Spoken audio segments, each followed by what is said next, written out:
So, Jeff, how long you been smoking weed?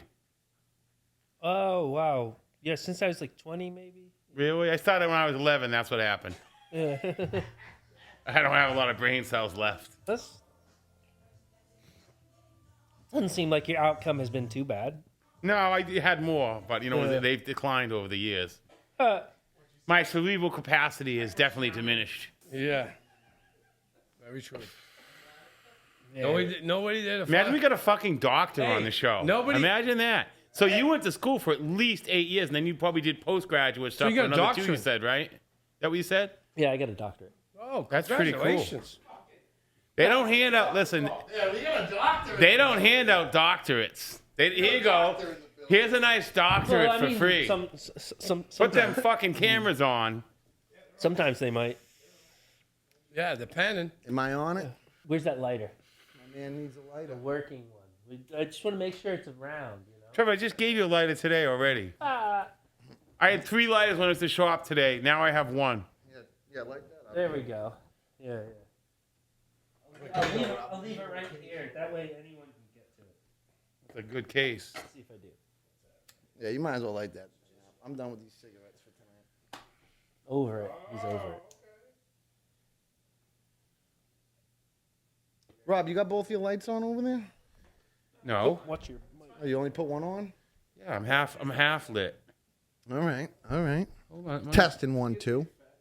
Yeah, we already came a long way. We got a PhD on the show here. Oh. I bet Ricky got a GED. We're in the upper echelon now. Yeah. I'm upper echelon. It sounds like you got your GED. Oh, man. I might need a Like Chris GED, Rock said, you got a good enough GED. diploma. No, I barely passed. No. Senior year was woodshop, tech drawing, CAD, gym class, study hall, English, math. I mean, that was tough to fail, Nice. right? And then I went to Mass Maritime, my alma mater. I'm still trying to figure out where over there was tough. I went to English? yeah, English was rough.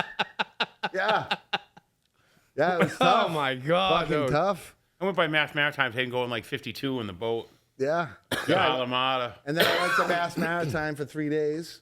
I was in the engineering program over there. You were there for 3 days? Yeah, 3 days. And then they... You lasted that long? Yeah. Wow. 3 days. Yeah. And then, I failed the drug test. Well, you know how these things And a are. drug test? Yeah. Yeah, because... Things work out for Another a reason, victim dude. of the war on drugs. Yeah. When Yeah, one they're door, winning. The war on drugs.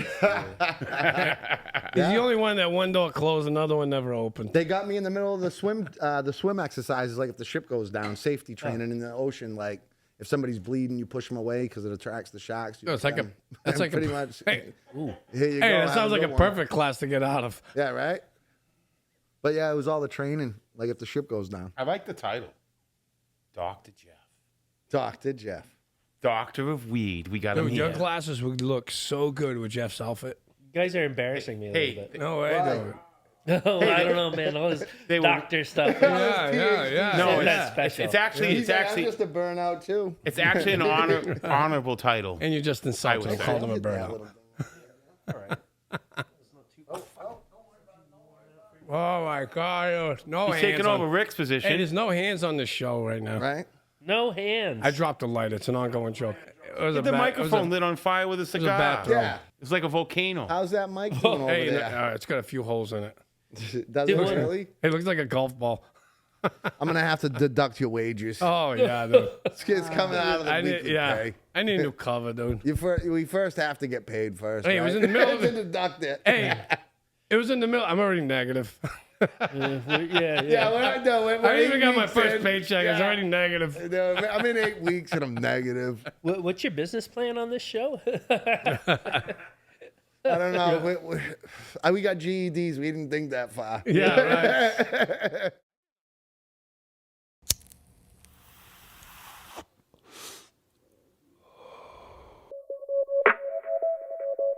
Yeah. But neon out the mud.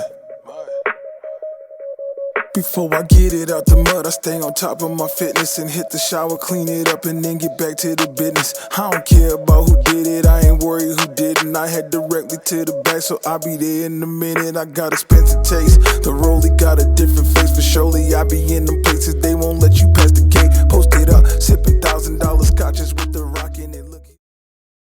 All right, are we rolling here? Dude, I think we've been rolling. All right, let's time, go. Robbie. This is what the hell today? Oh, welcome to the How You Doing show. This is Rob. We're here today. Oh my God! Hold on. With Dr. Jeff. He's a scientist that studies weed. And Retake. there you go. We need to get one of those little movie things. Retake. Stone Cold. Oh my God. So anyway, the idea and what's the group that you do? You're You didn't even trying introduce to yet. educate going the on? consumer on what's Rewind. in the No, weed. he's just good. Let him go. Oh my God. Yeah. So we want. We want people to understand what's in their weed. What they're buying? Yeah, especially what they're buying, and understand how to read the label and what's good weed. You know, people need to know that. You're originally from what? Florida, Jeff, right? Yeah. Born in Louisiana, then grew up in Florida. Yeah. I moved to St. Petersburg when I was a little kid. Okay. And you've actually went to college, got your liberal arts degree in Vermont. Right? Yeah. I went to Bard College, which is in the Hudson Valley of New York. It's upstate New York. So Okay. Yeah. It's like right on the river. Really pretty. That was my first time. I grew up in Florida, so I had really never seen snow before. Okay. Little What part of trippy. Florida? Yeah. What part of Florida? St. Pete. St. Pete. I missed that. Gulf Coast. Yeah. Yeah. Turn me up on the headphones, dude.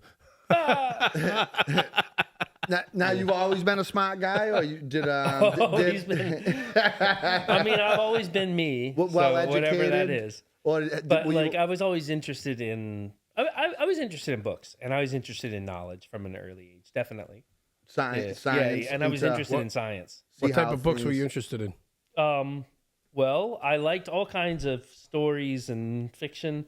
I think as a little kid, I really liked like detective stories and mysteries. All right. I always really liked them. I've read the entire collection of Sherlock Holmes stories, so I guess I do really like detectives. Rob was big on magazines, but unfortunately, all his pages were always stuck together.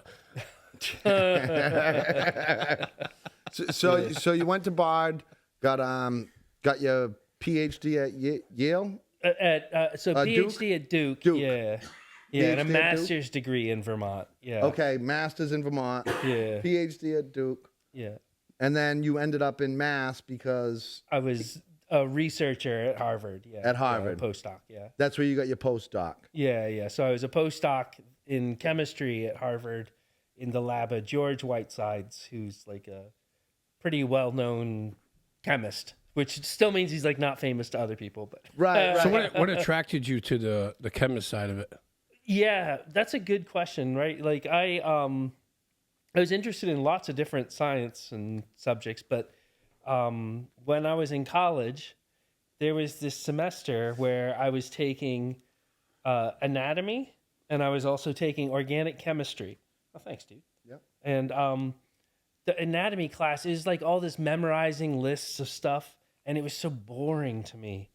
And the organic chemistry, you'd learn all this stuff that was like this really fundamental basic logic, but you could also apply it to the world around you. And a lot of the logic you kind of work out on pencil and paper. And then you go to the lab and you get to really like set up a whole little apparatus, you know, like you get to use your hands a lot, actually. Like you'd have all these clamps and you clamp up your glassware and you set up your apparatus. You usually would do a reaction and then distill the product or recrystallize it if it was a solid. So it just was really fun. That's what I wouldn't mind doing right there. Yeah, it's like a Blowing lot of things fun. up and shit like that in class. So between all the books, when did you become a user of cannabis? Oh, yeah. Amongst your studies, was it the masters in Vermont? Is that where you picked up the cannabis? Vermont Or Green was it Bud. before Oh that? no, it was before that. It was when I was in college. college? When I was growing up, like I was sort of like I'm a pretty like different thinker, and I'm in some ways like really rigid. So when I was a kid, I was like kind of a they say like I'm like neurodivergent, right? So when I was a kid, I was actually like a super rule follower. Okay. And I was like afraid to like do things wrong and bad. Okay. So yeah. Analyzing everything. Yeah, I'd like overthink it and worry about it too much. Yeah. Yeah, it was like anxiety. So, but then when I was in college, I saw it like, You figured out how to use it to your advantage. kind of like, I mean, I figured out that, all right, weed's not so bad. And like, I don't know. It's just, when I look back on it, I think like, it's so stupid. We put so much pressure on kids with telling them not to do so many things, but then some of those things later on, you realize, well, they were way less serious than other ones, but that's not how it was presented to me as a kid, like. Right. Yeah. Growing up, weed was always like a gateway drug, right? It'd lead the way into all other stuff. Right. That's what they said. That's what Ricky only smoked weed because the girl was hot. Is that was it? You same similar case, or but was it a girl, Jeff? That's a funny story. No, it was not a girl. It was just friends. Like Yeah. I had a couple. I had one friend in particular who smoked a lot, and he was like one of my best friends. So he kind of sounded like it wasn't a rule follower, so it got you out of your shell a little bit, let your hair down. Yeah. Well, it's kind of the funny thing is like, I was like this rule following kind of person, but when I was in middle school and high school, like the people who I associated with a lot were actually like, they were like more like the rebellious kind of people. Well, so you're going to get attracted to that, right? Because you've always followed the rules and everything else like that. See, growing up, me and my brothers, we contemplated on doing something to see if it was going to be worth the ass whooping we were going to get from my father. yeah, I was not that kind of person. Let me see. Is it going to be worth the ass whooping? Hell yeah. Yeah. You know what I mean? That's how we contemplated on doing things. Well, I was always like super afraid to do something wrong. It Ricky, doesn't mean I never complete misbehaved. It doesn't mean I never did anything wrong. I was scared of the ass whooping, but after a few, you kind of get numb to it. You know what I mean? You know how to block and shit. You know what I mean? You know how to take the Chris hit. never learned how to block. You know what I mean? He'd go up, he'd fall for the first pump fake and get ribs wide open, get smacked up in the ribs and shit. He didn't know how to block. You know what I mean? He sucked. Zero talent. You learned Zero defensive talent. skills. Yeah, exactly. So at what Sorry, point no through sights your right there. research and your studies, at what point did you start turning over to cannabis research? And what part of cannabis research did you start studying for all those who are listening? So yeah, I liked cannabis just fine, but I really didn't do research connected with it at all for most of my time. I guess like studying. Right. I was interested in pretty like fundamental and theoretical stuff.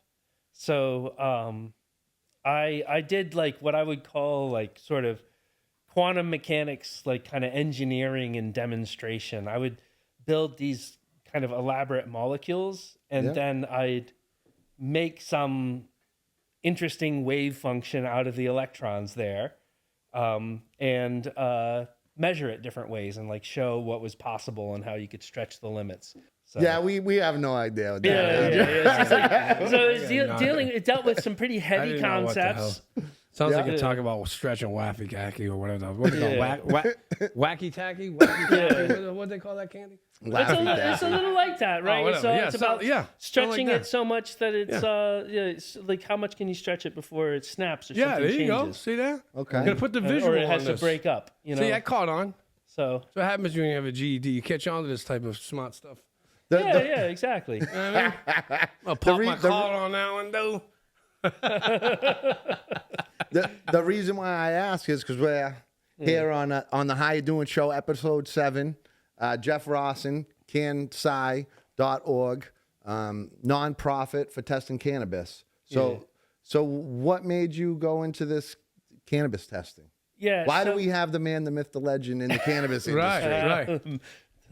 Myth, the legend. If I may, I think I might know this. I'm gonna just take a stab at this. What nasty ass pre-roll did you smoke that you were like, you know what? I ain't never smoking anything again. I am smart enough where I am going to create my own shit where I'm going to test it before I ever smoke anything bad again. Was it bad experience? It's close like that. It's not so different. I had a particularly bad experience. Fire today, dude. Yeah. See, I need a drink. I'm on fire, dude. I sniper, dude. like you better when you have a drink. Actually. Yeah, I really did. I had a pretty bad experience. I bought a bunch of these e-cig carts from the internet a few years ago. It was the fall of 2019, and at that time there was some of these e-cigs were getting they were having this vitamin E acetate added to it. It's a great thinner to dilute THC and like stretch it. And it makes it just flow really well and work really well in the e-cig cart. Okay. So it's a little bit more yeah, liquid. And most of the time it seems like it's probably pretty safe. But the problem is if you try to get the last little bit out and you get it extra hot, then you can do chemistry on the vitamin E acetate and it makes a harmful byproduct. Oh Jesus! So, is that the popcorn lung? It's different than popcorn lung, but it got compared with that some. Really? It's basically like it's an inflammatory. Basically, what would happen? I got an inflammation that would start running away, and even when I stopped smoking the e-cig, the inflammation would keep going, and so my lungs weren't functioning very well. I went to the hospital, and eventually, got better and. You figured it out. Totally better. Yeah. But they literally had to treat me for that. Yeah. Why was it like restricting oxygen flow into your lungs? The amount that your lungs would actually absorb into your body? Yeah. So by the time I went to the hospital, I was actually very hypoxic. I cut it actually way too close. Oh, Jesus. What's popcorn lung? Should have been way more. They gave you some oxygen? They put you on oxygen? So the popcorn lung, it was when they that came from people, I think, opening the bags of microwave popcorn, right? And I think they decided it was biacetyl. It's this butter flavor compound that would if you inhale too much of it too frequently, and it's super hot like that, it can kind of inflame your lungs. I don't know, because the heat does a lot of damage to the lungs. I think maybe that was more about the heat. Right? I don't know. Yeah, I don't know. But yeah, it was kind of I think it turned out it was really kind of a different thing, but the two got compared because both was inhaling something. What were you smoking? BHO it was, distillate or? No, so it was supposedly extract THC or distillate, something like that. Distillate. Right? It's basically THC distillate that was diluted. Now, does that have any trace products in it when they run the butane and stuff through it? In the product itself before it even gets to the. Oh, it could. I mean, so the butane extracts. How clean they are, I think it mostly depends on how clean your butane is and how well you remove it afterwards. Right. So it's actually pretty hard to remove all of the gas, all the butane from that oil. Right. What you extract. Yeah. It's actually pretty hard. Is that rough on? Could that be rough on one? Yeah. It's not necessarily good for you to breathe that in. I think what's worse, sometimes when people make extracts with hydrocarbon, they use hydrocarbon that's not high purity, right? Because it's it was not intended to be used for this is basically a pharmaceutical grade operation that you're doing when you're extracting these and isolating these compounds, right? So and so if you're not using really high purity butane, because say this is butane that's not super purified because someone intended for it to be burned, and so they didn't care as much how pure it was. Cooking butane, propane, yeah. And there's all different grades. Every kind of chemical compound, especially commodities like heating oil, all these oils and gasoline and butane and stuff like that. These large scale commodity chemicals. There are many grades of each one usually, There's super clean and less and less and less and less. Even the super clean, is that's safe? But even that, it's probably not the best idea to inhale butane all the time. I mean, I've inhaled a whole lot of organic solvents in my life. So I've been exposed to way more than anyone is ever going to from BHO, I think probably, but like From working in the lab? yeah, just from being around it all the time in the lab. Not to mention as a painter, holy shit. Like I remember I had a whole summer as a painter where my job was to wipe down these door frames and metal doors before they painted them with this oil-based paint. And it's mostly toluene. Ooh. It was like, I can't remember all the compounds in it, but it was mostly toluene. That's rough stuff. So yeah. And that was just like on my ungloved hands and like in closed rooms, like all day, every day for like weeks. For somebody who knows all about this stuff, That you're was living on before the I edge. was. That was before. And it was then. before I knew. But the thing was, right? I mean, you guys know, right? Like, look, I'm 45 now, right? You guys are similar kind of age range, right? Yeah. Some Turning younger, 40, some older. yeah. Some of us. And like, look, man. At least at that time, and probably still today, when you were growing up and you did a job like that, like you were actually taught, right? Like to kind of be a tough guy. Oh yeah. Yeah, Right? yeah. And Shut just up man just- up, right? I'm in the cob business, working with asbestos, just blowing it out there and brake dust and shit like that. Yeah. Inhaling it. Oh, But yeah. If you had a realized- mask on, you were a wuss. Yeah. Yeah, exactly. You're a wuss for wearing your mask, right? Yeah. And Or even the eye thing is, that protection. sucks. Actually, that's Yeah, like people total think- bullshit because it's basically like this total brainwashing Yeah. to like make people hurt themselves, Right. and they feel it decades later. I remember. I also did construction work, and there more often I work with people who were decades older than me, and I see how they felt. Yeah. And they'd show me, yeah, oh yeah. I mean, I knew this guy who was a painter, and he was only 35, but like he'd spent since he was 14 helping his dad, right? He'd spent like so much of his time with his hands up, like here. That's what he's always doing. And so now when he brings his arms up over his shoulders, it just hurts in his back every time, Yeah, that when people hear asbestos, you think like they stopped using asbestos, but asbestos is still in all sorts of shit that they manufacture. Better than working today. in the coal mine. Yeah. And like, You know, and in coal, like actually like black lung is making a comeback. Yeah. Yeah, it's really so. Yeah, so that's kind of a related topic, but it also touches on in the cannabis industry. Also, people haven't figured out worker safety very well. Here's how much weed I handle at a time, right? Like, right. But like someone who works with it, they're elbows deep, 8 hours a day, right? So like even if there's just tiny bits of pesticides in that weed, they are exposed to a whole lot. And it's accumulative, right? Yeah, and it's kind of cumulative, right? And it's especially, I think one of the things that ends up being the worst is sort of like mold and microbes and microbial and mold spores and stuff like that. that's what I'd be more worried about. Yeah, Like because like the little bit of mold, right? I smoke like a moldy joint that has like a little bit of mold in it.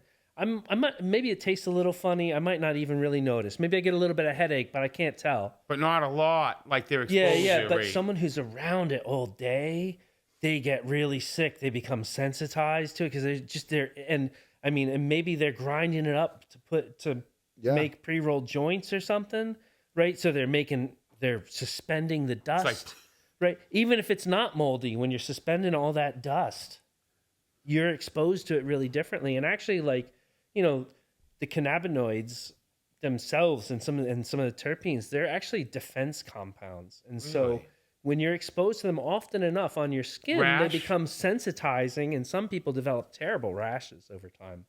Okay. So there are actually quite a lot of like risks and hazards. And that's one of the things that we worry about when we talk about stuff like heavy metals, pesticides, and microbial contaminants, is that these are dangerous for consumers, but in some ways they're even more dangerous for the workforce. Lorna McMurray died in a Holyoke facility for working for True Leaf. She didn't die in the facility. I'm sorry. I should be careful what I say. She got sick making pre-rolls. And it was known that it was. And many people suspect that this is a rumor that I can't say is like a, I thought there was a report published on this. But that, OSHA. but at the very least, it seems like she became sensitized to the dust in that room because when she went in there, she tended to get sick and her asthma would get worse. And she also had this kind of tough person So she went into shock. attitude, right? So she went home. She got carted out in an ambulance from working in that, like making pre-rolls, and then died in the hospital. So I got a dumb question. With the machine like that, we have like a ozone machine, and that kills like bacteria and mold and stuff like that.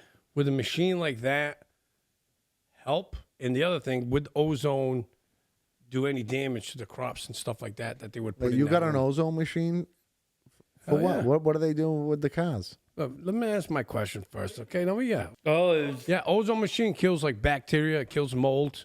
And it clean, probably must make it smell nice and fresh. It could remove some of the bad odors. So right? well, because ozone really doesn't. It's like Is that it's the thing that odorless, flows through the but it vents? kind of does have like it's almost like a metallic taste. They if probably you get got into the car right away. like one that has electric. It's a static this is a air cleaner, machine. right? Well, there's two machines, right? There's a machine that we have that it creates ozone. It's an ozone machine, and it's different parts, and then the last part of the machine actually produces oxygen, right? And it pumps oxygen back into the car, so you don't have like that. If you just have like an ozone This is for generator, cleaning the vents, right, and stuff like yeah, that, it cleans and the whole freshen car. up the car. You put the car on recirc mode, and you just fire it in there for like depending on how That's long what it is. But you have like ozone generators that just constantly like pump ozone. You know, you don't want it too much because those things actually it's harmful to animals. It will kill animals and stuff like that. But That's interesting. Watch out for the ozone generator from the dealer near you. dude, I'm listening. Yeah, they will kill you. Jeff ain't the only smart one up in this room, okay?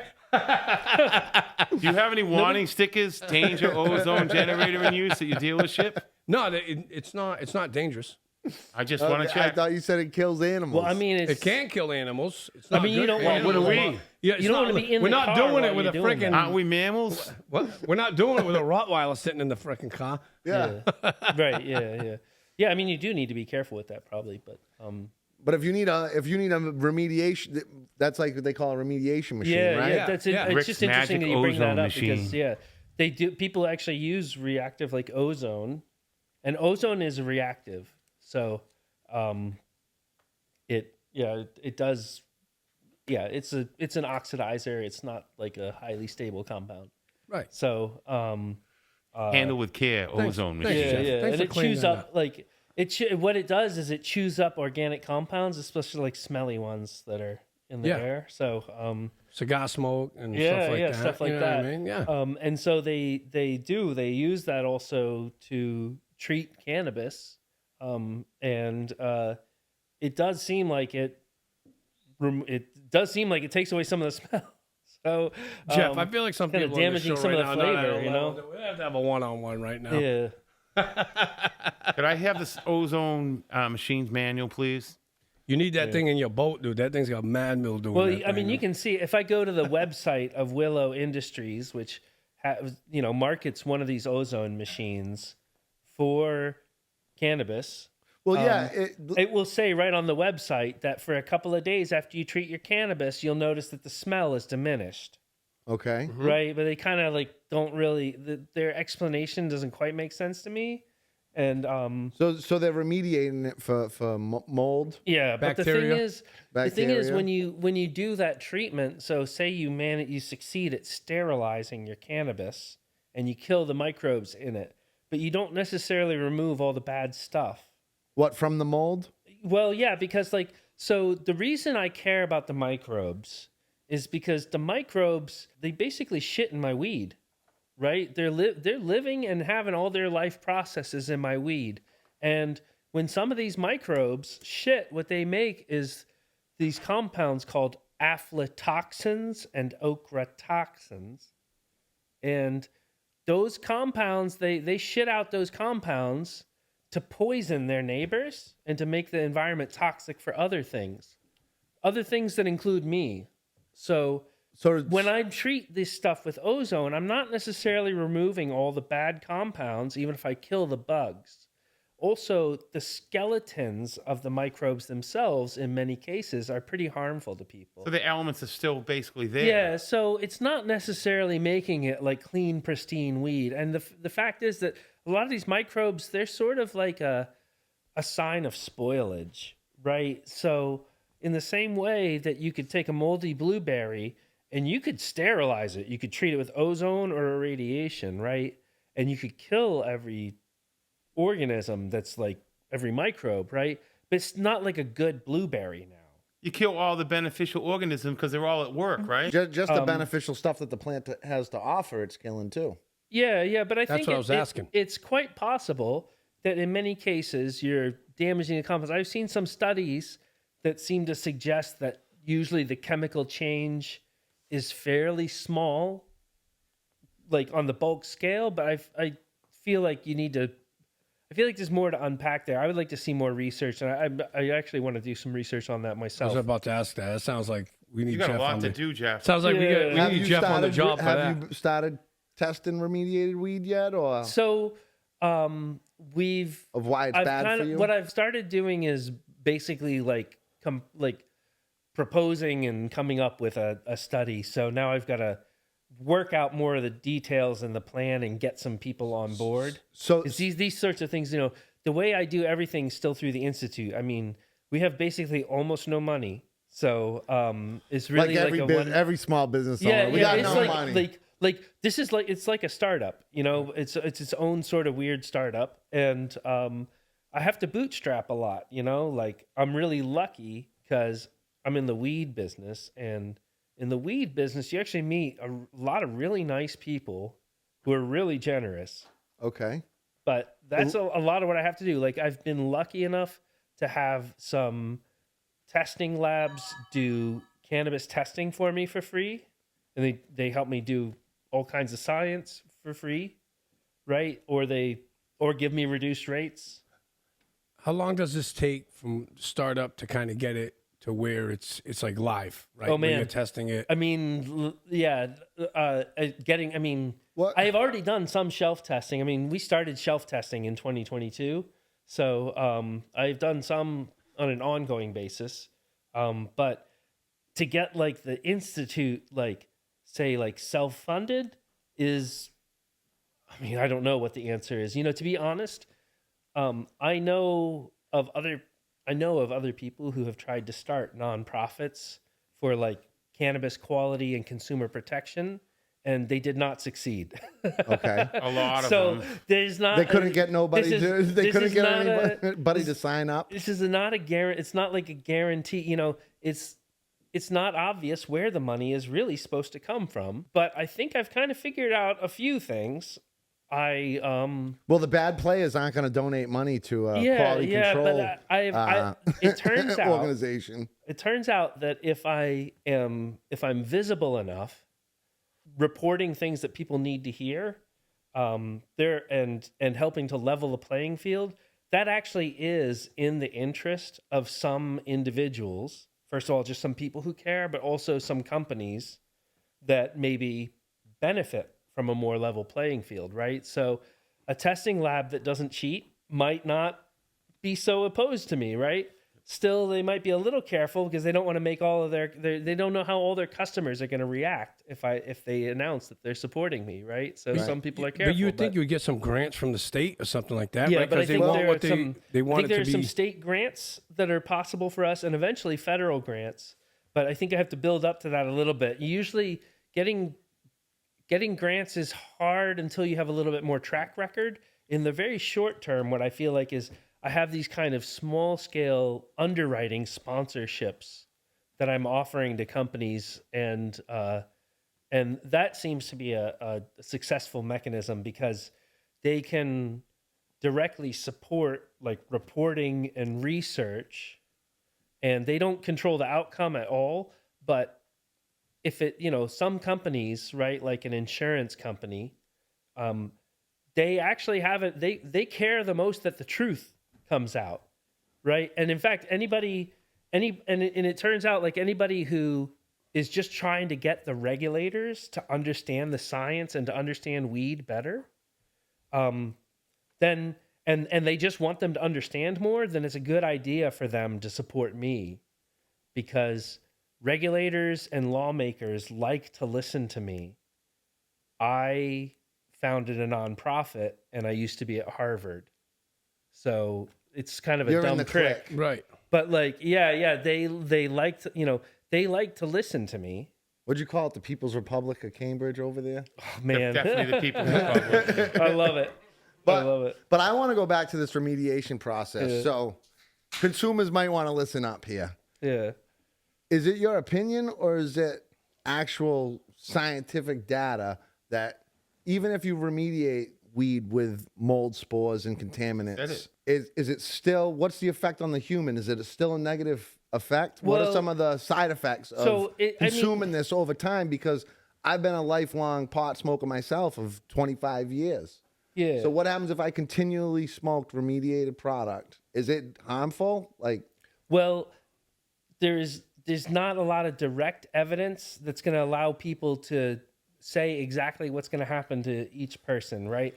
But for cannabis, right, most of this stuff has not really been studied well enough, and it's actually hard to do, right? Like I would love to see a study where someone takes a bunch of mice and basically has them smoke moldy weed, and takes another set of mice and has them smoke like nice clean weed, right? But then I'd have to follow them for a long time and do it with a lot of mice to see the difference. Because what I'm expecting are like these kind of slow aggregating chronic effects. I mean, maybe I'll get lucky and lucky for my study, and one of my mice will get like aspergillosis, right? Or some terrible acute illness. We know that some people have gotten acute illnesses from moldy weed. Do you think it's because they had weak immune systems already? They may have had weak immune systems already. It's these things, or they may have had especially bad weed and just been really stupid about how they used it, right? Like there's just a lot you don't know when you're looking at an individual case study also. So point blank. Yeah, so it's hard. It's really hard to say exactly what the result will be, but I can give you some answer. But harmful stuff's still there. That harmful stuff is still there because you know about molds and the exposure, chronic exposure to these endotoxins themselves has been shown to increase the risk of cancer. For example. So, and that's what a lot of these hazards are: microbial hazards, heavy metals, right? It's not like you're going to smoke some lead laced weed and then you're going to just drop dead or get really acutely ill. You're not going to know. It's going to slowly. But over time, your risk of cancer is getting worse, and that is what I think is really important to look at now. Because this is an economic argument that's actually for our country to think about, right? That health. It's public health. Cannabis consumption is pretty popular. It's a lot of Americans who do it, right? Maybe a third on a regular basis, maybe more. Yeah. Right? If I take a third or more of Americans and I shrink their risk of cancer substantially, what I am saving over decades is trillions of dollars. In medical bills. Right, in their bills and all their, and also liability. Just the harms, right? The harm to their health, right? Right. The loss of productivity, the suffering, right? The strain on the insurance companies. Yeah, right. So it actually matters to everybody, even people who don't like weed, don't smoke weed themselves, and they're never going to touch it. People who will never come near it, right? If they are in the same country and they're paying taxes here, right, they should actually also care about the public health of all these consumers of cannabis. And that's something that we don't pay much attention to. So I see a lot of research to find out if there are different ways that cannabis can hurt me. Well, I see a lot of research that tells me about helping people with chronic pain and a few select groups of people who have extremely bad problems. But what I don't see a lot of research on is just regular consumers and how we make this the healthiest possible for the most people and stuff that actually we really need, right? And also just like research on like, man, how long should you really hold it in? Right, like just all that stuff, right? Like, well, what about how do people know what's real quality and like what makes the best weed so good? And well, even before that, what about if you have a remediation machine in your facility and you're remediating the negative part of it, you know what I mean? And now it's supposedly good, but it's still can do harm to your body. What about the people working around it before it gets to the remediation machine? No, that's exactly it. But, so like- the remediation, and that's one of the concerns. So you got a company operating that doesn't seem to care about their employees. So why would I support a company that remediates weed? Yeah, and this is like another concern and a reason. This is one of the reasons that, like, say, insurance companies become interested in this, right? Because so a producer of cannabis, they could irradiate or treat with ozone, say, all of their cannabis, right? And then when it goes off to testing, none of it ever comes up positive for microbes. So then they can tell their insurance company, we have never had a batch fail. Okay. Right? And their insurance company thinks, oh, these guys run a really clean ship. But actually, right, these guys are running a very dirty ship. And then a couple of their employees get sick. And the insurance company is paying through the nose to take care of these employees. Right. Right? So I heard that the lab's not even liable at the end of the day. So there are real, like, there are a lot of different economic interests, and it can sound crass to try to monetize these things. I mean, of course, I want people to support the Institute of Cannabis Science because they care. I mean, that's why I do it, right? But it's really important to point out that there's actually a lot of good financial incentives to do a good job with how we manage health and cannabis, right? Like, there's a lot of people using this product for very specific effects or very specific ingredients. They need to be able to know that they're buying the right one. Right. It's poor product, and people don't even know. You should, at least as a consumer, have the choice to say, hey, I'm smoking remediated weed, and I'm going to take the risk that I know it could possibly do harm down the road, or I could smoke this other weed that I know is not remediated and pass tests. So therefore it was grown right from the start. It's going to taste proper. Well, and it's not going to have. It's going to have less risk than. What does it matter? You got a pack of cigarettes may kill you. On the side of it, they will kill you. Here's the thing, though. You know have the right. How risky it is. Right. Right. I'm assuming the responsibility. You've made a decision, right? And that's what I want for consumers of cannabis. On the packaging? Right? I want consumers of cannabis. They don't even have the choice. I want them to just be able to have a real understanding of what their honest risk is, so that they can make that same informed decision, right? We're all adults here, right? All right? Like, you see me, right? You guys told me how smart I am, but then you watch me smoke a joint, right? So I also breathed in a bunch of dirty smoke, knowing what's in there, right? Because I like it, okay? And it's a calculated risk. And I don't think it's the worst thing that I breathed in my life. And I think it's, and so I'm a grown up, and I can make that choice myself. Right, but also, right, I know who grew that weed. But the regular... Right, and I want to be able to make some choices like that, right? Like, I want to be able to choose organic weed. I want to be able to see on the dispensary website that I'm shopping for one, and I want to be able to see that this one's organic. That's how come I'm paying this much for it, right? And and I want people to be able to see that this other one, where someone is for some reason giving it away at $50 an ounce, right, which is a price I have seen before. Right. Right? If you're buying a $50 ounce... There's usually a reason. Yeah. Guess Not since what? the 80s. Like, it was $40 an ounce in like, the 80s, man. But the regular consumer doesn't know that. You're a PhD, Harvard postgrad chemist. These people don't know about this, and doesn't even cross their mind. And I'm not figuring it all out by being smart. I'm figuring it out by talking to lots of people in the industry, doing the research, and then doing some measurements myself, and sort of figuring out how it works. So I'm trying to go by data and evidence as much as possible, and because like, I've actually met lots of really smart people in this industry. Like, it's all different kinds, and I've never. There's more scientists. Well, there's other scientists, but also, like, I've never been I never thought that scientists were the only kind of smart person. Like, right. Like I told you earlier, probably off air, right? That, like, I did work in, like, the building trades. Right. And, like, I knew really smart people there. Right. Right. And I knew people who hadn't finished high school who I thought were really smart. Yeah, and I never really thought, and I've met some people in the sciences who I didn't think were that smart, at least not in some ways. So, I'm just saying, like, so I've been talking to my buddy. He was going to a dispensary, and I was like, hey, I'm like, Steve, Columbia Nightmare. I was like, ask him if they got remediated weed. Ask like the bud tender. Yeah. Not the bud tender knew, not the retail manager, and then it was like the store manager who and then came out and said, yeah, none of our stuff's remediated. But they didn't even know. The girl thought she was going to get fired because she didn't know what remediated weed was.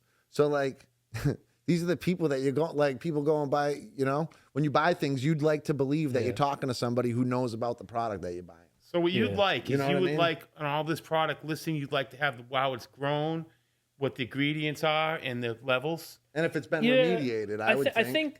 I think it's challenging because ideally, I mean, so you might say, well, I want the consumer to have every single piece of information. Oh boy. Right. But then it's going to be like this huge list, right? And it's going to be impossible for them to find what they need. So we'll put it on a pre-roll. Yeah. So we got to be thoughtful about which of these things and which categories we start with and what's the most important stuff. But definitely, I think, people, I mean, remediated. The basic numbers on the package, they should be accurate, and they should know if it's remediated, because I think that so far what I've experienced is that there's a big distinction in the kinds of operations that rely on remediation and the ones that don't. And I think that remediation is most beneficial for people at the largest scale of production, which with less care. And a lot of cultivators have told me. Well, that's why nobody's trying to support this, because it's all corporate America who wants this, and that's who's got all the money, and that's who usually backs nonprofits, right? Corporate America. Yeah. So to push their you're narrative. Right. It's tricky. I mean, so like I would say that like the bigger corporate cannabis, it seems like especially they like to.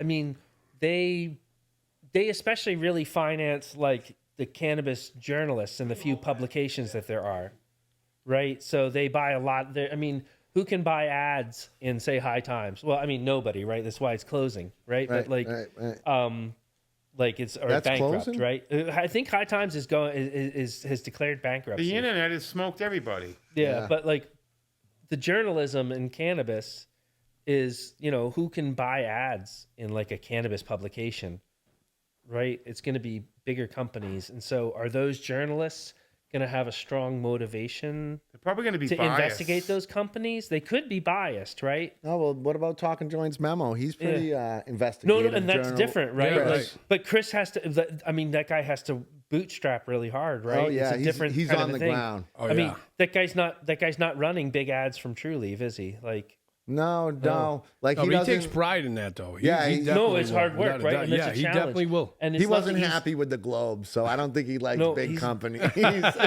No, but like that guy is fiercely independent, and that's why he's doing it that way. Right. But like, look, man, what I see when he would be the only one to report on this remediation stuff. Yeah. I mean, look, I can recall seeing. I think it was in High Times. It was a High Times like online article. It was just maybe a couple months ago.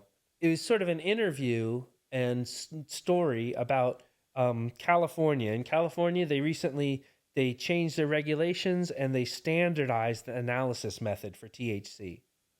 And THCA and stuff like that. Yeah. So they standardized just the method for analyzing cannabinoids in the labs. Cannabinoids. And so for like a month, then it seemed like they had like made a big impact on THC inflation. Okay. Right. And they could say, oh, look, we standardized the method. Right. And so here was this article that was talking about this president of SC Labs. It's like a big lab company. Right. And basically the whole article is just one quote after another from this same guy. And it's like a press release almost. And he's just talking about, with no data or evidence at all, he's saying, well, we've really cleaned this up. And he was one of the people who had pushed for and was behind this kind of standardization thing. Whose payroll was he on? Why do you think he got bought out? It's a lab, right? So he's the president of this lab company. Yeah. He's advertising in this publication. And so they're basically publishing as journalism his essentially press release that's declaring victory over THC inflation. Well, I mean, since that time, it's only taken a few more months for it to emerge. Like THC inflation in California came right back. So, but that's a whole nother thing, you know. Yeah, like they didn't defeat it. It didn't last very long. He's saying. Yeah. Basically, what happened Smoke was and mirrors. they had this. Well, so all of the labs in California had to get certified for the new process in order to test flower in the new year. So for like a month, some of the most of the labs weren't testing flower, and only a couple could. So probably for the first month or two, right? And then who clears the certification first? Is it the really anal retentive lab that always does everything right and never lies? The person with the most money, right? Or is it the people who? It could be the person with the most money. That's the people that have the most stake in the companies. But also the labs that get their shit together and clear that certification the fastest, they're the ones that are like the most on top of everything. And then labs, I think my hypothesis is that some of the cheating labs basically in California didn't get their certification as quick. And then when they did, they could start business as usual, right? And their clients could find them again, and they could work out their new way or whatever, you know, like so. So that's what happened. I think you know, it turned out to have a pretty temporary effect. I mean, I applaud the regulators for trying to do something. Right. It's a lot better to try something than nothing. But like, so what do you think that like on Massachusetts, the people that are regulating this industry don't have enough information themselves to regulate it properly? The best understanding from what I hear is that they're totally overwhelmed and they don't know who to listen to. And I think that there have been times where I've been like very critical of the Cannabis Control Commission and the staff there. I mean, it's all a bunch of people, right? Who is the Cannabis Control Commission in Massachusetts? That's actually a super good podcast question. Wow. What do you think about that? He's got his magic glasses Who's on it? How many people make up the people? Because I read something briefly about it, and it didn't give me the whole story. You might know more about this than me. With all these writings. This is actually like super important, and it's actually weird and complicated. So the Cannabis Control Commission. I love it. The note taking is perfect. Oh, we won't be able to read it. I love how it's always these people who are like, they're so critical of their own intelligence, and then they ask these great questions. It never fails. So yeah. Like basically the Cannabis Control Commission, there's 5 people. I'll hit it in a minute. Okay. There's 5 people who are political appointees. All right. They're kind of the commissioners. Politically appointed. Yeah. So they're appointed by, I think the treasurer, and so, I think there are different sources of appointment for different ones. I think it's basic, but it's all basically overseen by the treasurer's office. The treasurer's office. So do they have any knowledge on this? So the people that are appointed have any knowledge, or are they appointed people who are appointed have a whole range of experiences that make them more or less qualified for their jobs. Did any of them sell a bag of weed before? No, they hadn't. It's politically. There could have been commissioners who did, but for the most part, I would say they have not. I can tell from discussing weed with them that no, they have not sold their own bag. They have not been that involved, and probably don't even smoke and weed. To be fair, nobody could be completely prepared for that whole job, right? Because it's like a new job, and they're still figuring it out, right? So those are the commissioners. Well, they're looking in all the wrong places. Yeah. But you're right; they're looking in a lot of the wrong places, and I think some of that is what we should expect to happen anytime you start something brand new. They should go pull some of these federal inmates that got cannabis crimes and. But I do think, get the that skinny on how the weed game works. They have made some, they had some structural problems, because the thing is they have a staff under them, and it's not really totally clear how the commissioners are supposed to work with the staff. Like the staff have an executive director who's a staff member, basically, who oversees all of them and directs all of them. So then, are the commissioners his boss? So you're saying it's basically trickle down So there's a lot of dysfunction and uncertainty about whose job is what and who works for who and who's really in charge. What were the It's credentials a pyramid needed? not built by the right people. Yeah. What were the credentials needed for the people, the 5 people that are So appointed the by the commissioners, Treasury? those appointments, they're generally people who have served on other commissions or served in other sort of leadership roles. So they've been executives, or But they know not much about cannabis.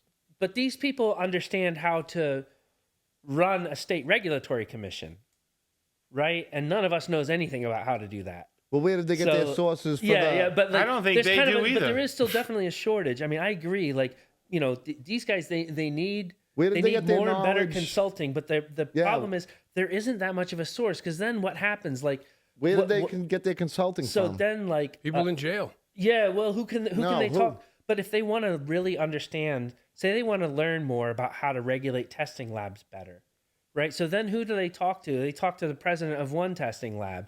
He says, oh, what you need to do is this, right? But that's his opinion from his perspective, and it's mixed with his self-interest. He probably has who's a bunch backing of, him? He has a bunch of useful insights, but mixed in with those insights is maybe can some be of his bought. self-interest, right? Yeah. So it's and very so then the political. regulator, what do? I mean, they can't just go and do whatever this guy said, right? They got to ask some other people, right? Is So this they where do that. CanSci comes in? Yeah, so that's part of the gap I'm trying to fill, is that they've had, when I talk to people in the industry, they say, yeah, it's so hard to get them to listen to me. Right? It's so hard to get the lawmakers or they do listen, but then nothing happens. Goes right out or I their don't other know, ear. right? Yeah, but it's like for those from the regulator's perspective, they don't know who they should listen to the most. Well, you think they'd want to try to get it right, They do, but they get overwhelmed, and they're trying to learn so much all the time, and it's changing so fast. So I've tried to develop a more sympathetic perspective. So do you think there's a lot of corruption in this? or not enough think knowledge? I think that it's more there not has enough been knowledge. some poor oversight Right. in the commission, and I think that some of their enforcement actions may have been poorly founded and could have even been retaliatory in some cases. There have definitely been some cases where it appeared a little retaliatory, Is that board? or that their priorities were not well stated. And I've seen some other situations where the commission doesn't answer technical questions clearly and promptly. Jeff, you think there's white envelopes going on? But I don't think there's a bunch of I don't think there's a bunch of really scheming nefarious I think stuff. we should put you on I the think there's board, white dude. envelopes. Is the You'd probably is be this- good there. the CCC? I would have a lot to Yeah, you learn, got to get but- your hands on an application. Are you thinking you're getting any headway with this, bringing this remediation issue to light? Yeah, so what I've seen is recently a certification effort has started called Certified Remediation Free. Free the trees. So and so what this aims to do is dig into remediation by certifying that producers who agree and sign a bunch of documents and show their facilities, certifying that they're not using remediation and that they won't, and that if anyone catches them using remediation, while they have that stamp on it, they're gonna experience a bunch of severe consequences and penalties. What are the benefits of remediation? So, the benefits are that it kills the microbes and you get to pass your testing more easily. Your So compliance testing. this is like That's it?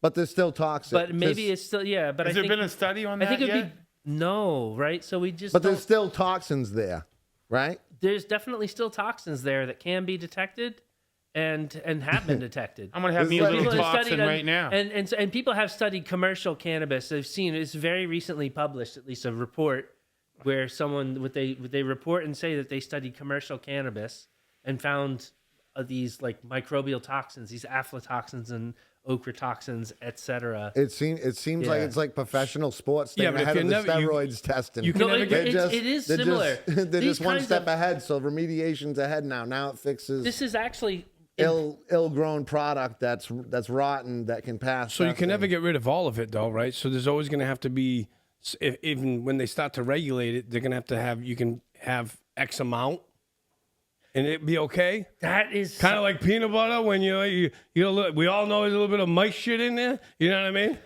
Yeah, you eat at Burger Right? King. You know what I mean? We all This know. is not Burger King. If you We eat all at know any mice fast fall in the food peanut chain. butter and get all squished up in there. Just like if you eat at a fast food chain. Yeah. that is actually such an important thing. So with all of these things, you have to define what is the threshold, right? And like, what's the limit, right? Wasn't that what the There's microbial always testing a is? few. There's always some microbes in cannabis, right? I mean, it's out in the environment. There's microbes all over me, man. They're So what do you floating think in the a air. decent, healthy percentage is? You know, And 10% nobody- is okay? Or there's Well, they the have- threshold Nobody isn't set really yet? knows. They have these action limits set for the microbial testing, but it's not necessarily obvious. There's not great science to show what are harmful levels of microbes versus harmless. We just don't have that. It's a lot of research studies that you would have to do, right? And So you've done some testing on contaminants. What about you? You touched on it earlier, the THCA numbers. Yeah. Have you done a lot of testing with that here in Mass with brands and stuff like that? yeah, so back in 2022, the Institute of Cannabis Science started. Was founded. I founded in October, and basically right away reported. I reported first, like on LinkedIn, the results of some shelf tests, and then I presented on it. Did you post the brand names? I did. No, I mostly kept it secret. Okay. And I'll explain why in a minute. Oh yeah. I presented at the Cannabis Science Fair of MCR Labs in 2022. The first shelf test results and the first analysis of like aggregated testing data from Massachusetts. So so we've been working on that for a while, and THC inflation is definitely not the most dangerous thing for consumers, but the thing is, like, it's evidence of other problems, first of all, right? Because if someone's willing to cheat on that number, they're willing to cheat on other things, right? And second of all, it's super widespread, so it's easy to see. So that was a good reason to study it first. And that brings me back to your question. So when I first started out, I didn't have a lot of money for this, so I would only buy a few samples. And so I felt like, well, if I report by name which ones, say, come out the worst, like, it could be unfair because it's not really like a fair sampling. I didn't test one from everybody. Yeah, right? you didn't test 100 bags. And really what I should do, I don't know, if I find some mold in a package, or I find that the THC level is way less than I expected, I don't know the story for why that happened in this one package. I don't know if I got unlucky with one package. I don't know if this was like a one-time slip-up. Or I don't know if this is because these guys always do this shit. You need like 10 packages, yeah, right? I would need like some more packages, Need right? some more cash. Yeah. And I would have to compare it a little more. And so I don't think it's a good idea to try to do too much enforcement by shelf testing, because I think it's too expensive. I think the way to single out the bad actors more quickly is to look at aggregated data, because then I can just look at all the test results that someone got for the last year from their lab, right? And I can see You can see if they're cheating. I can see if it looks like they're like manipulating it, right? Or I can look at all the test results from a given lab, and I can say, wow, this lab sure gives out a lot of 35s, and nobody else gives out 35s. Oh, averages. Yeah, right? Like, so, right, those red flags are way better for identifying labs because, or for producers, right? Like, Do you think it's cheat? You think it's cheating? Some of them are cheating, or obviously some of Manipulating. them are. We don't want to call it cheating, Rick. Yeah. Or some of them Allegedly. just lack of knowledge on how to treat it. I think it's a whole range of things. Like, even that is complicated. I mean, I think that some labs find right the lab is basically performing a service for their customer, which is the producer of cannabis, right? The lab doesn't work for the consumer at all. So we all know from, you guys all know business probably better than I do, right? The customer is always right. Right. So, but what's the customer's opinion right now? What right. If the customer is the grower, right? When the grower sends in their weed to be tested, they have not tested it themselves usually, right? Right. But they think they know what it should be, right? And if they get back an answer that's too low, then they could ask for it to be tested again. They send them some of their best buds, and it ups their... And then if they keep getting numbers that are too low, they can say, well, I think I'm going to go try this other lab now.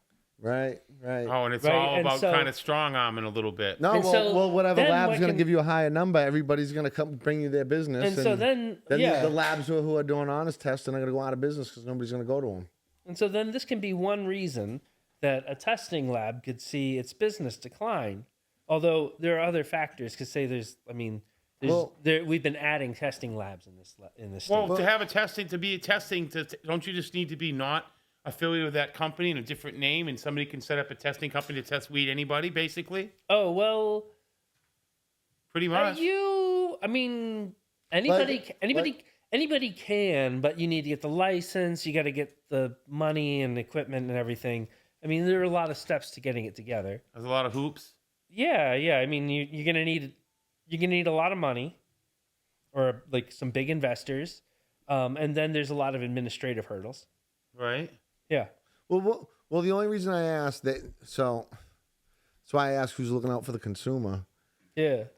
They make you get a test. There's all this THC number, THCA, Delta 9, CBG, CBC. So the consumer now is like 50% of them are buying their product based off the cheapest for the highest THC. Yeah. So if that number's not valid, who's protecting the consumer for not like getting their money's worth if that's like why they're like buying that? Wouldn't you want to like rectify the situation and like...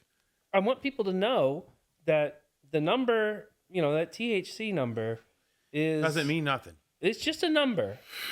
And so it's definitely, it matters some. Obviously, like, I'm a chemist, man. I think the chemical, the chemical contents of your cannabis, it must matter. There's a reason I'm smoking this flower and not oregano. Right. So this has something to do with the stuff in it. So it's not that it doesn't matter, but that one number is not telling you nearly everything about quality. And in fact, the one number on its own in isolation doesn't mean anything about the quality necessarily. I mean, I could have some cannabis that's 25% total THC, but it's totally flavorless, and I really don't feel anything when I smoke it. So the legal market's not developed enough to distinguish what enough. Yeah, I don't think that directly for a consumer in the marketplace.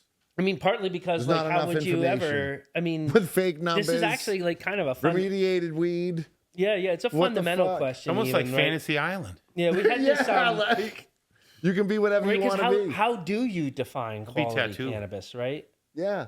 Right. Like, I mean, it's usually stuff like the smell and like stuff that you notice, right? It's like not right. Yeah. Well, you can't do that before, but in mass at most places. So if you do it afterwards. Yeah, right. But that's like kind of one of the challenges, right? Is like, how would you measure quality? And you can't just make it one number, right? Well, I know maybe you could, or you could sort of like give 5 stars, right? And like, but like, it'd be like a personal opinion a little bit, right? Well, if somebody's got bunk weed, they usually got bunk weed all the time, right? Yeah, I definitely agree. And so I agree that reviewing. I think that reviewing cannabis should probably be done by cultivator a lot. I think that we should review by cultivators, and I think the same way that you would review a restaurant, right? Like if I'm gonna write, there is some value to strain reviews, perhaps. I think strain reviews might be more valuable for cultivators than for consumers, Because writing a review of a cannabis strain, it might be a little bit like writing a review of hamburgers. Right. Right. Where's But, the beef? Really, yeah, right, yeah. But Where's really, the what I beef? want to know, right? What I want to know is like, right? I don't want to know how good are hamburgers. I want to know where is a good one, Right. right? And then when I go there, it's usually like I want other things to be good also, right? Usually want to go to like. How So, many bad cannabis reviews you seen in Mass? I don't see a lot of negative reviews of cannabis, right? It can't- How would it like? yeah, like it can't be that good. Like how? Yeah, right. But why? Why don't I see many negative reviews of cannabis? Yeah, what's the Lack of reason? Because knowledge. there's no bad weed. I think we no, know. I've had bad weed. I think you're right. There's no bad Yeah. weed out there. Everything tests out Well, you right. It's just all Perfect. so good.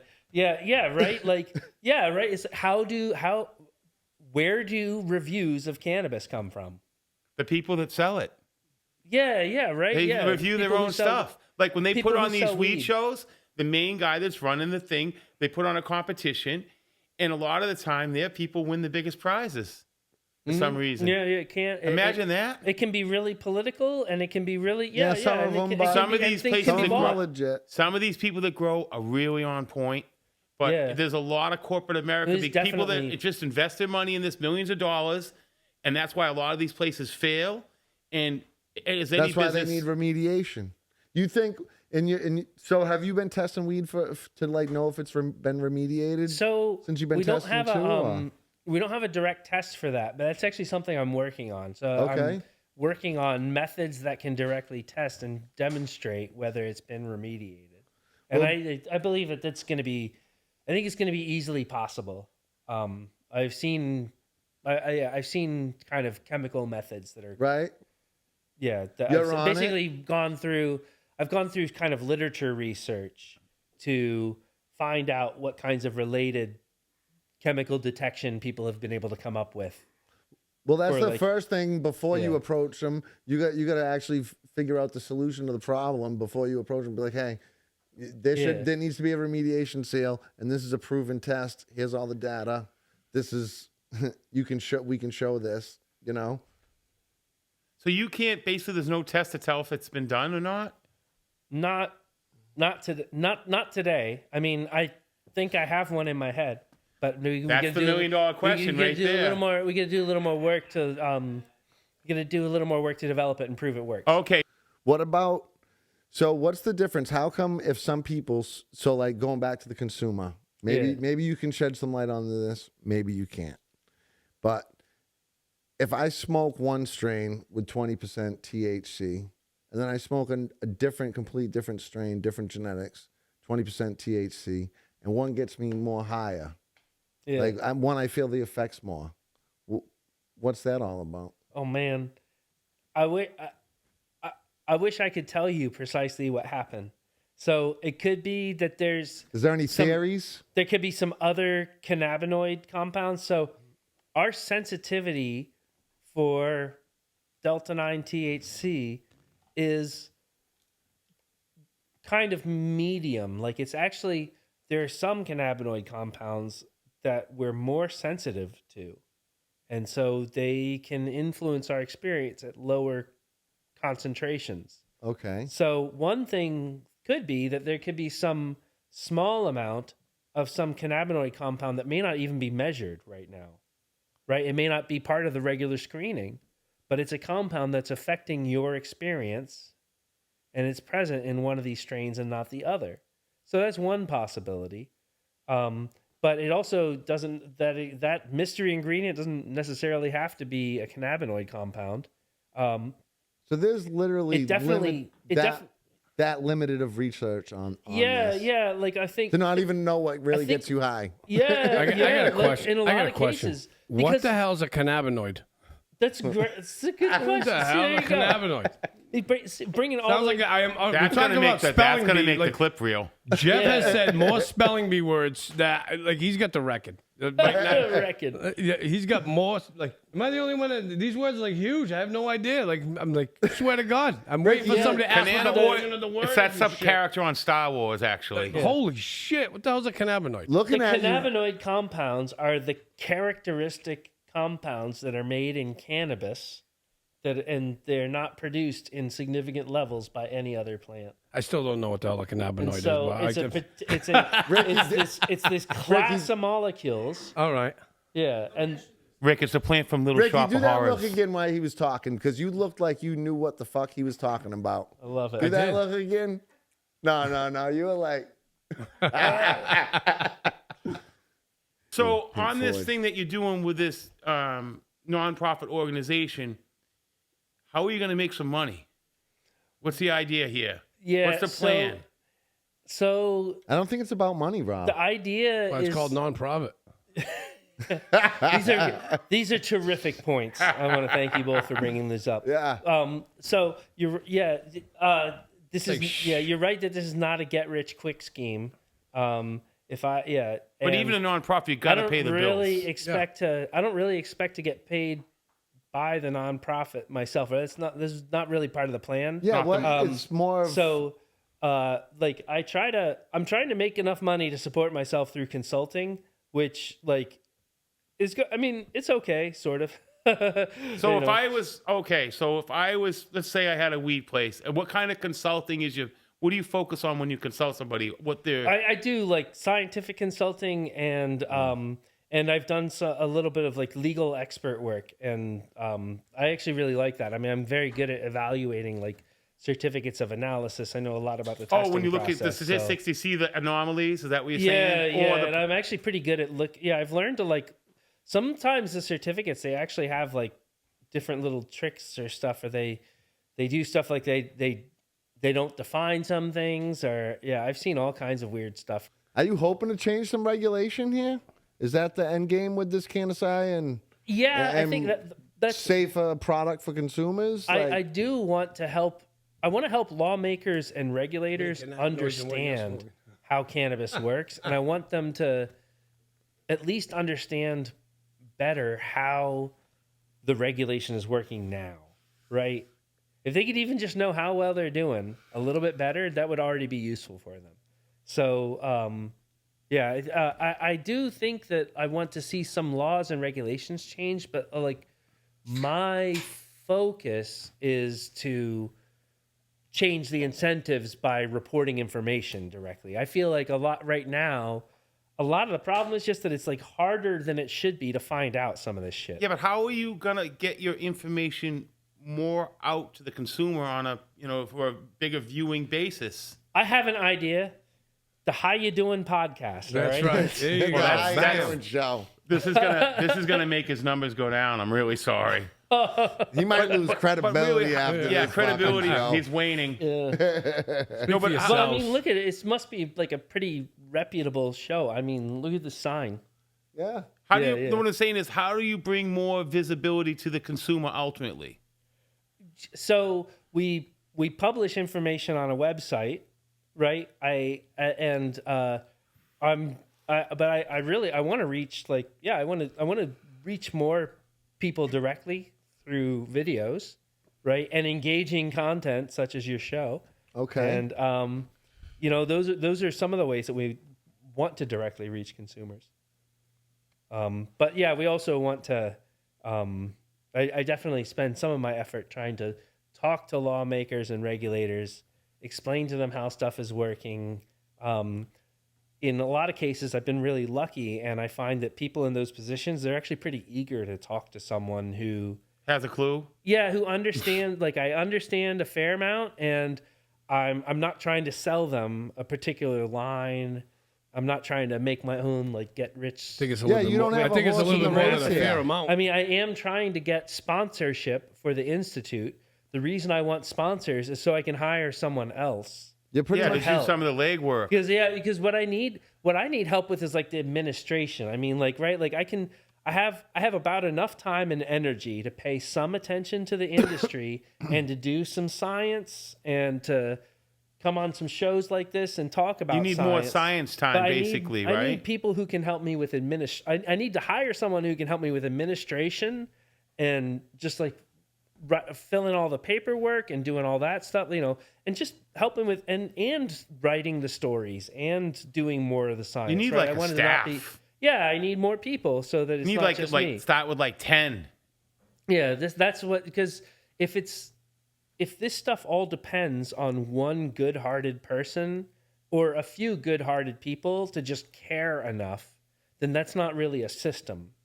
I mean, that's lucky for a while, or it's cool if they show up, right? Yeah. But like, what I want to make is a system that can be self-sustaining, where I think you need some good diehard growers that are passionate about their craft. So if you keep on, I feel what I believe and hope is that if we keep on demonstrating that there's actually that actually some people are paying attention, right? When we say and do these things, right? When we point out these different safety risks, right? And especially if I can, right? I can come onto a show like this and try to be engaging and entertaining with it.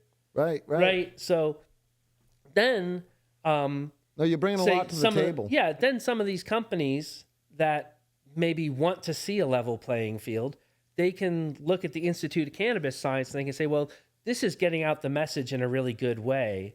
And, and if we associate ourselves with this, then we're making a vote in favor of the consumers in public, right? And so then sponsors can feel like, well, hey, actually, there's not a lot of ways for us to look really good and nice in this space right now because it's not like full of nonprofits. But this remediation certificate, this is like the first step to like distinguish, because in your opinion, I don't want to put words in your mouth, but let me ask you the question. In your opinion, is remediated weed lesser quality that of not remediated weed grown right? Well, I think if it's like, is remediated weed, obviously it ended up there for a reason. So I think that if you take some cannabis and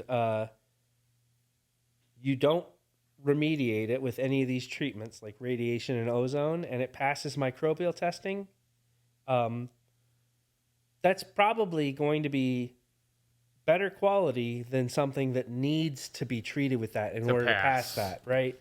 In fact, it'll almost definitely be, right? And like if it needs that treatment to pass the testing, then it is probably of intrinsically lower quality because there's this stuff growing in it. So then the remediation treatment itself may also impact the quality of cannabis, even perfectly good cannabis. If you ran it through there. Is subjected to it, right? So, but like how bad?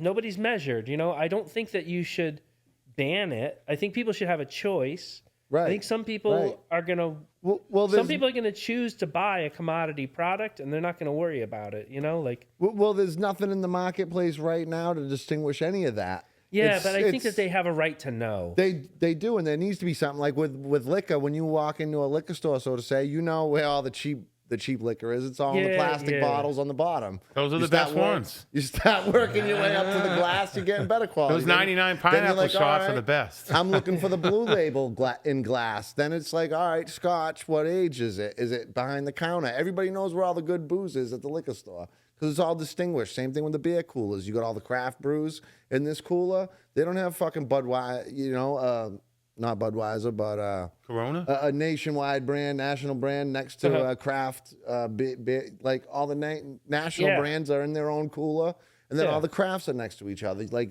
there's clear, distinguished, trends in the marketplace for a consumer to understand what level of quality there is. In cannabis, there's nothing. There needs to be something, and that's where I think that's where this is going to end up with this. Yeah, that's one of the main things that we want to see. We want, I want consumers to be able to shop based on quality, right? And then I want them to be able to choose whatever is best for them, right? Like, I don't know, it's like one of these like cheesy like marketing cliches, right? Like where quality meets price, then the consumer finds value, right? That's the value, right? There's the no consumer baseline. finds the quality and they determine the price, right? But I want someone... There's no baseline right now. Yeah, I want someone to be able to see that more expensive cannabis has a tendency to be from the smaller cultivator. It tends to be non-remediated, right? So where do you see this thing ultimately going that you're doing? with a staff?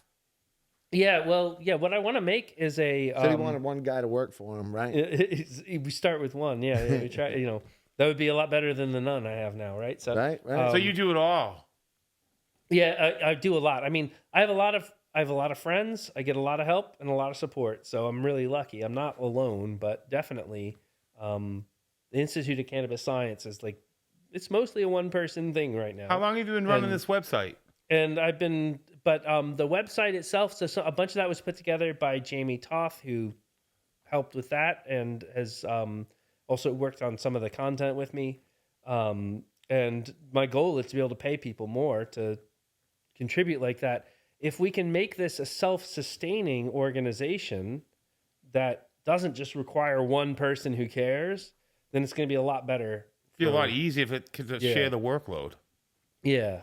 But ultimately, do you see yourself having a publication monthly on, like you're doing now with the different articles? So yeah, what I think that I think publishing directly is really important. You think that's a wave of the future? I think that that's what we have to do. So that thing I mentioned earlier, right? Like, who pays for journalism now? Nobody. Right. Well, Remember everybody used to get the paper? There's some advertisers, right? There's still some advertisers. Some journalists make money, right? They make money by selling ads. Who buys the ads? Right? What journalists are Chris these Ferrone, days? he does that. Who? He pays his journalists $200, $400, maybe up to $1,000. He pays for stories. Yeah. The guy Chris Ferrone, Talking Joints memo that was on the show. Yeah. And he that's wrote hard for the work. Phoenix. Oh, yeah. I remember him. Yeah. You were that's hard steamed work, on that right? show, so you probably don't remember. You're going to have to watch it again. Listen, it's just, listen, I never looked at I looked at the ads in this Phoenix, but I never called any numbers, and you know what I'm saying? I do remember the Phoenix started from the 80s. back. Remember that paper, The Phoenix in Boston? I don't. I wasn't here. Yeah, I'm still young. It was this paper, and they had publication, chicks looking for chicks, guys, all kinds of weird shit you could hire and get a spritzer. I think they did their last publication in 2013. I don't know, but I think it was free last publication in every store. What the internet killed all the publications even back then. A lot of them. Had a bonded section, another section. Yeah, the Phoenix. So so that. Is there anything else you wanna? I don't know. Episode 7. Jeff Rawson, Ricky, how you doing? How you doing? Rob, how you doing? I'm doing good. Jeff Rawson, cansci.org. I'd say, Jeff, you were definitely a good interview. Good interview. Thank you. Wow, this is great. I get a review on. Yeah, you were on point. I get a review. Is there anybody else you want to shout out that you worked with? Anybody who's been influential to your cause? Anybody that's any brands that Thank you have for asking that question. It's like a game show. We say, anybody want to say hi to? Does anybody joined in and wanted to help? Yeah, so that's a cannabis brand. I definitely want to shout out Joe Carrero and Jeremy Kletke. Those two both have done a whole lot for me. They've helped me a lot. They helped me get going, and they've taught me so much and supported me so much. So I have to thank them. Mike Khan and Yasha Khan at MCR Labs also really helped me get going. They had a problem where the CCC showed up knocking on their door one day, right? Yeah, they did. They did have a funny enforcement action that always felt a little overly harsh, and it wasn't clear what the real reason was. Yeah, what was it? So, are they they're a legit lab? Oh yeah, they're a legit lab. I mean, I've worked with them a lot, and I've never seen results that I doubted from them, and they express a lot about their commitment to quality. So good people. Yeah, so I tend to believe them. I mean, I'm trying to be careful not to just say, oh, some labs are good and some are bad. Like, no, right, it's tough. You don't want to step on anybody either. And they got to be careful because, like, all right, well, I'm friends with these people and I know them, right? Yeah. So is that why I'm saying it? But I think that at least I can say, like, I've gotten, what I've done before. I take products and I send them to multiple labs, right? And compare the results I get from each lab. Oh, so you're not just you're taking an average and yeah. So are they usually? So I get a good sense of that labs are consistent.